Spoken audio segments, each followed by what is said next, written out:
এই বৃষ্টির মধ্যে আমরা তিনজনে বেরিয়ে পড়েছি। ভাবছো কোথায় যাচ্ছি? আরে বলছি যাচ্ছি হলো হেয়ার কাট করাতে। তো কদিনই বাকি, পুজো তো চুলটা তো কাটতেই হবে।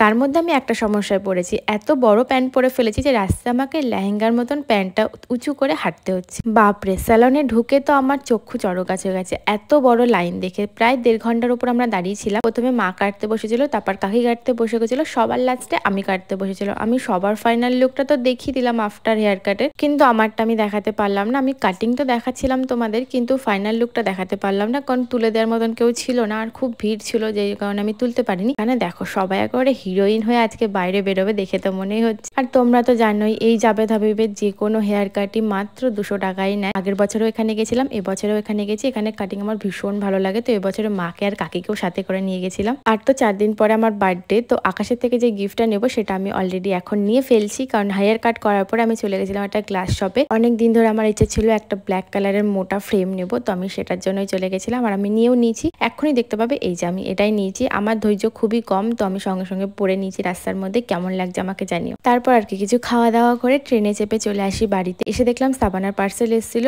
বার্থডে ড্রেস অর্ডার দিয়েছিলাম, কিন্তু এক তো এসছে লেট করে, এটা আমার সাইজ থেকে অনেক বড় চলে এসছে, বডিকন ড্রেস একদমই লাগছে না। আর সাবানাতে এক্সচেঞ্জের কোনো অপশন নেই, এটা আমাকে পুরো রিটার্ন করে দিতে হবে। জানি না এবার আমি কি করব।